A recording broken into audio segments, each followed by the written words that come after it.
Apa yang akan gua sampaikan dalam video ini antara akan bikin lu takut atau justru akan menyelamatkan lu dan menyadarkan lu bahwa dunia itu tidak sama lagi. Dunia yang lama sudah mati. Dunia sudah berubah. Dalam 5 tahun lagi akan ada dua kubu manusia. Mereka yang paham teknologi dan naik ke atas dan mereka yang akan ditinggalkan tanpa ada jejak. Jadi gua rasa apa yang akan gua sampaikan di sini itu dunia harus tahu. Dalam 5 tahun lagi, dunia yang lo kenal sekarang, itu nggak akan ada lagi. Dari cara manusia bekerja, dari cara manusia berperang, itu akan sangat-sangat berbeda. Artificial Intelligence atau AI, ini gue pertama bahas di 2022. Sekarang itu, AI itu bukan masa depan, tapi AI sudah di sini. Dia bisa membuat website, dia bisa menulis, dia bisa bekerja, dia bisa jadi HRD yang kerja 24 jam tanpa berhenti, dia bisa training jutaan simulasi untuk humanoid robot yang bentuknya seperti manusia. Dia bisa mengerti biologi lebih dalam dari kita. Dan dia bisa melakukan pekerjaan itu lebih baik dari 90% manusia. Dia itu nggak butuh gaji, dia tidak butuh tidur, dan dia tidak akan demo. Dan AI makin sering lu pakai, makin sering dia berinteraksi, dia akan makin pintar setiap detiknya. Pekerjaan seperti programmer, seperti desainer, seperti ilustrator, seperti accountant, itu semuanya akan hilang. Semua akan digantikan.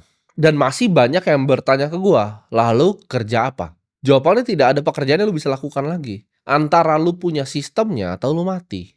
Yang hanya nanti tersisa adalah sistem. Antara lu punya sistemnya atau lu jadi manusia yang hilang. Ini bukan soal skill atau kerja keras lagi, karena berbeda. Skill itu didapatkan dalam puluhan tahun melakukan repetisi, ya, melakukan reiterasi yang sama. Lu jago masak ramen, lu ulang setiap hari, improve makin hebat, lu makin jago masak ramen. Tapi tidak lagi di era AI ini. Ini bukan soal skill dan cuman kerja keras, tapi siapa yang punya infrastrukturnya duluan, siapa yang punya energinya duluan, siapa yang punya data centernya duluan.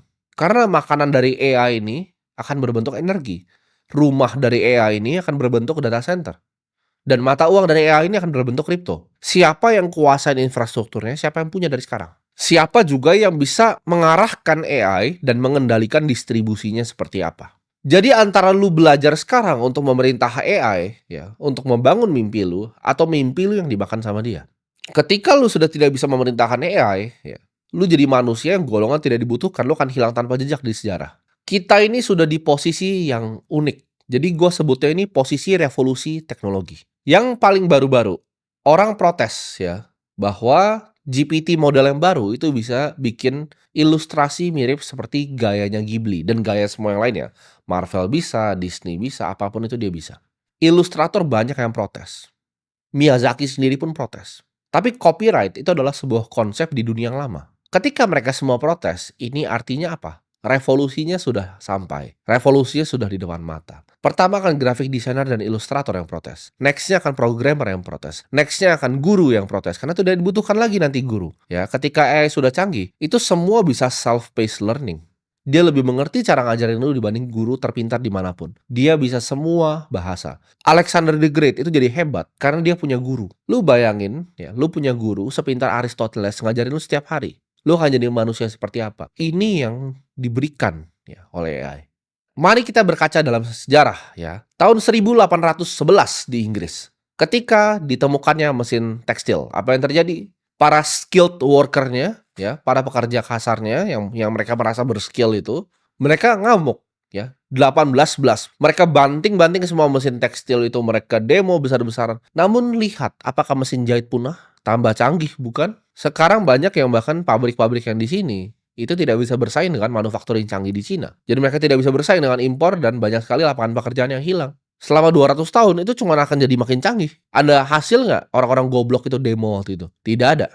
Teknofobia itu tidak akan pernah berhasil. Karena teknologi akan makan kalian semua. Software dan code itu akan makan kalian semua.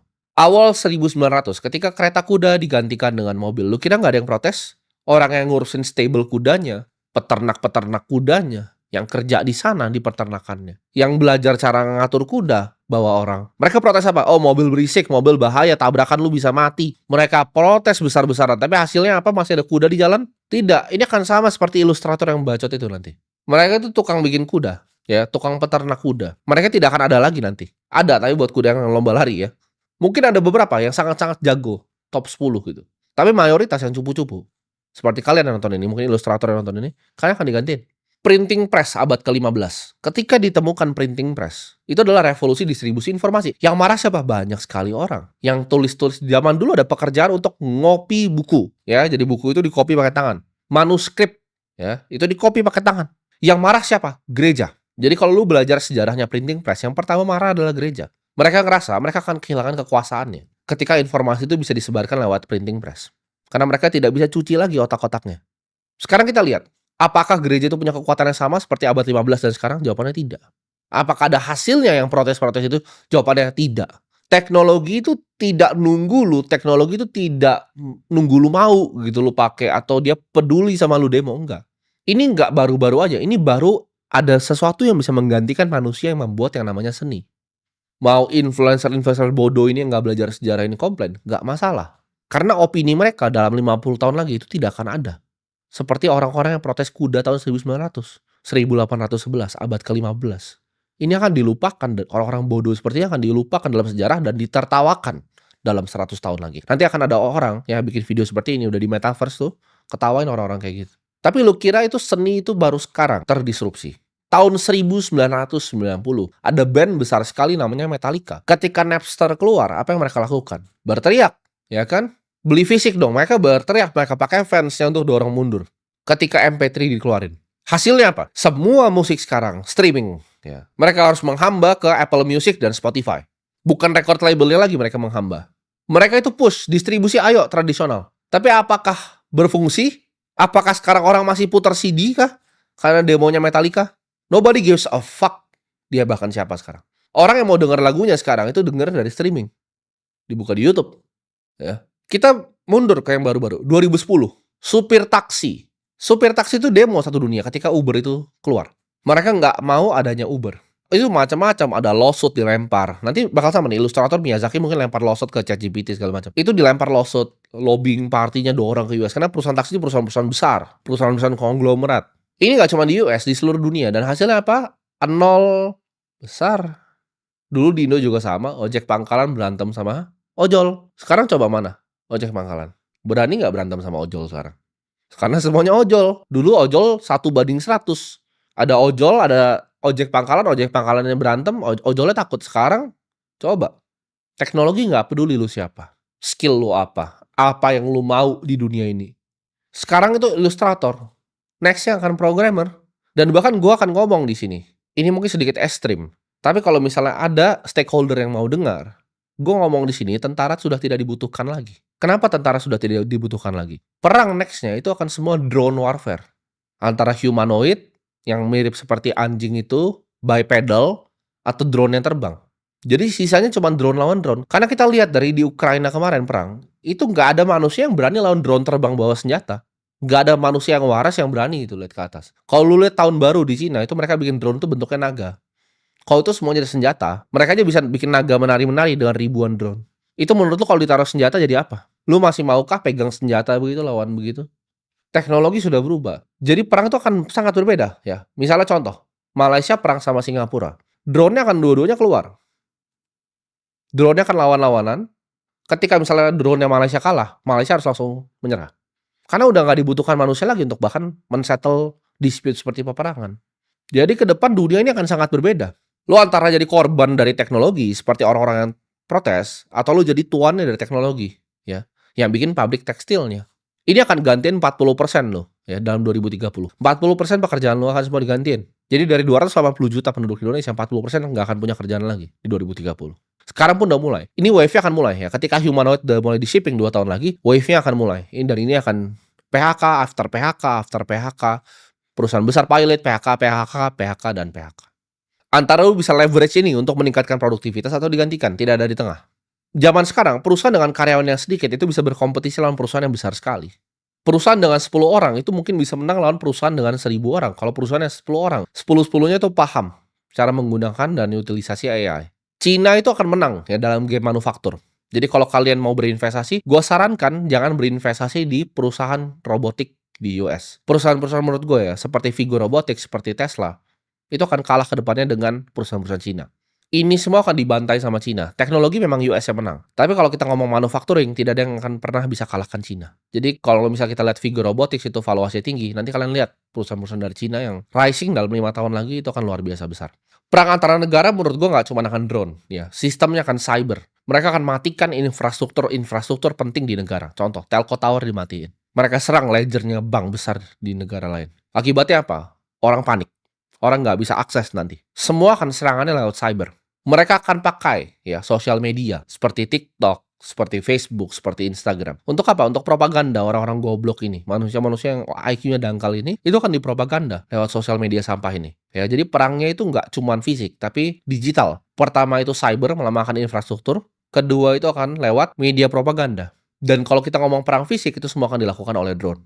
Dunia medis itu akan berubah juga dengan adanya AI. Ya, mereka bisa lakukan jutaan simulasi yang kita tidak pernah bisa lakukan dulunya. Karena kalau kita ngomong secara keilmuan, biologi itu ketinggalan jauh sekali dengan yang namanya fisika.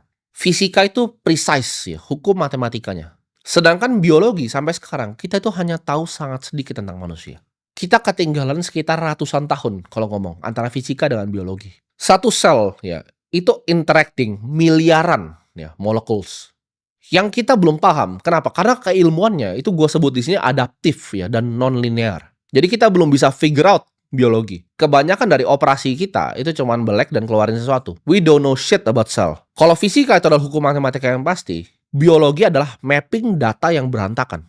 Dan kita ngomongin di sini soal probabilitas kalau biologi. Di dunia AI ini kita baru pertama bisa figure out. Makanya gue kemarin pernah share juga di Instagram story gue language model yang baru ya, yang bisa melakukan genomics LLM-nya. Ini akan bikin biologi maju ratusan tahun. Ini akan bikin biologi bisa catch up dengan fisika. Breakthrough fisika itu udah lama. Ya kalau kita ngomong dari Isaac Newton, kalau kita ngomong dari Albert Einstein, breakthrough-nya tuh sudah lama ya. Sedangkan breakthrough di bidang biologi itu baru. Kalau kita ngomong CRISPR, DNA sequencer, itu baru teknologinya. Akan ada kesenjangan sosial yang terbesar dalam sejarah manusia. Mereka yang bisa pakai dan mereka yang tidak bisa pakai. Gue percaya kekuasaan negara itu akan melemah ya. Nation state itu akan melemah. Kenapa? Karena pertama kali dalam sejarah manusia individu seperti gue itu bisa punya uangnya sendiri yang tidak bisa diambil dan tidak dibuat oleh pemerintah. Para teknokrat yang memiliki teknologi ini, on-ramp off-ramp-nya, ya, memiliki teknologi OTC-nya itu akan menguasai dunia. Akan ada gue sebutnya di sini network state yang baru. Jadi bentuknya mungkin bukan seperti negara yang kalian paham, tapi ini sesuatu yang digital, yang dimulai dengan komunitas digital. Ini nggak menutup kemungkinan, ya. Suatu saat gue akan beli, ya, area gue sendiri, pulau gue sendiri, dan gue dirikan network state gue sendiri. Dengan orang-orang yang punya tujuan yang sama, yang punya mimpi yang sama. Memiliki uang sendiri, ya, dan memiliki cara pemerintahan yang di-running semua lewat codingan. Karena gue melihat sistem keuangan itu sedang berevolusi di depan mata gue sendiri, ya. Sistem keuangan tuh berevolusi. Kalau kita lihat di Venezuela, Lebanon, Nigeria, itu depan mata ya. Lihat Turki protes ke Erdogan. Kepercayaan kepada pemerintah tuh mulai berjatuhan. Dan di saat kepercayaan ke pemerintahan mulai berjatuhan, kepercayaan terhadap mata uang pemerintahannya juga berjatuhan. Di saat itu semua berjatuhan, orang akhirnya baru lari ke Bitcoin. Negara akan berlomba, karena gue udah hitung, sisa Bitcoin itu hanya 3 juta, ya nanti sampai 2100 ditambang, 21 jutanya, itu sisa 3 juta. Dan ini 8 miliar manusia, dan 3 juta koin. Jadi ya lu bikin matematikanya sendiri aja itu. Lu pikir aja aset itu akan jadi apa ke depannya. Bitcoin akan jadi bahtera untuk mereka yang tidak percaya terhadap sistem fiat yang korup ini. Yang didesain oleh para elit untuk merampokin semua ya hasil kerja keras kita. Zaman dulu waktu orang pakai emas ya, ketika kita bayar pakai koin, pakai emas, kita simpan di bawah ranjang, uniknya orang tuh tidak perlu berinvestasi. Kenapa? Karena emasnya itu langka. Unik kan sekarang, dokter itu harus jadi hedge fund manager, dokter harus jadi investor. Kenapa begitu? Kenapa nggak dokter dapat koin, ya, dan dia bisa simpan koin aja dan dia bayar gitu. Koinnya nggak turun nilainya, koinnya nggak dipatahin sepertiga gitu loh. Koinnya nggak dipatahin setengah gitu setiap tahun. Kalau lu punya uang ya 100.000, itu 3 tahun tuh kalau robek aja itu jadi 50.000 3 tahun. Di saat itu ya gue sadar uangnya itu rusak. Apa sih uang itu sebenarnya? Uang itu kan adalah sertifikat. Kalau kalian punya emas di bank dulu zaman dulu, oh, ini bisa ditukar loh untuk emas. Terus sekarang udah nggak ada emas, terus ini apa? Kertas. Kertas apa? Sampah. Nggak ada gunanya. Nah di saat orang-orang percaya seperti itu, ya di Turki, Venezuela, hyperinflasi, Argentina, bentar lagi peso, orang baru akan lari ke mata uang yang lebih benar. Mayoritas orang akan menolak ini dan skeptis. Ya gue nggak masalah, gue nggak peduli juga. Tapi gue bilang di sini itu bukan kewajiban lo untuk sadarin semua orang. Tapi at least keluarga-keluarga terdekat lu sadarin. Dengan apa? Ya simpel, lu share video ini ke mereka. Keluarga inti lu, ya orang-orang terdekat. Selamatkan mereka. Kalau lu nggak mau selamatkan tetangga-tetangga lu yang lain. Jadi di saat badai datang, lu ingat siapa yang kasih tahu lu apa yang akan terjadi. 1861, emas itu terbang. Terjadi apa? Betul, US Civil War. 1914. Emas terbang luar biasa. Kenapa? Franz Ferdinand ditembak. Mulai Perang Dunia I. 1939, emas itu juga naik. Kalian tahu kejadiannya apa? Hitler tuh invasi Polandia. Perang Dunia Kedua. 1970 ketika Nixon ya cabut fiat itu dari gold standard, emasnya justru naik. Krisis. 2001 emas itu naik. .com bubble. Nggak cuma .com bubble, tapi kejadian 9/11. Pemburuan Osama bin Laden dilakukan. Ayo, gue pengen kalian tebak, kapan emas itu naik paling tinggi dalam 5 tahun lagi? Itu gue ngomong tadi dalam skala 5 tahun semuanya. Naik paling tinggi dalam 5 tahun. Jawabannya adalah sekarang. Buat lo orang-orang bodoh, emas itu naiknya sekarang. Jadi lu udah tahu kan nextnya bakal ada apa. Gue ngomong ini bukan berdasarkan ngasal ngemeng, tapi data, fakta, dan angka. Ketika emas naik signifikan dalam 5 tahun, itu selalu ada hal jelek terjadi di bumi ini. Jadi kita tunggu aja 2030. Buat yang nggak percaya dan yang mau dengerin gue. Jadi kalau lu mau dengerin gue, stop lakuin apapun yang lu sedang lakukan sekarang. Fokus ya. Belajar 2 hal. Satu itu adalah artificial intelligence, kedua adalah mata uang digital, yaitu kripto. Karena ini dua-duanya ini akan jadi bahtera yang nyelamatin lu ke depannya. Kepintaran digital dan uang digital. Semua yang lain selain itu lu buang ke tong sampah. Selamatin diri lu dari sistem fiat yang cuma akan kerampok semua hasil kerja keras lu. Solusinya apa? Pakai AI sebagai alat. Ya pakai kripto sebagai tempat penyimpanan store of value lu. Fokus ya di belajar gimana caranya prompting language model. Belajar gimana caranya lu nge-stacking ya AI agent. Lu tumpukin itu. Edukasi diri lu tentang teknologi blockchain. Edukasi diri lu tentang gimana caranya running node Bitcoin. Edukasi diri lu tentang gimana caranya simpan Bitcoin lu, self custody. Pelajari secara mendalam teknologinya itu seperti apa. Jadi waktu lu nggak lama ya, hanya 5 tahun lagi untuk menuju 2030.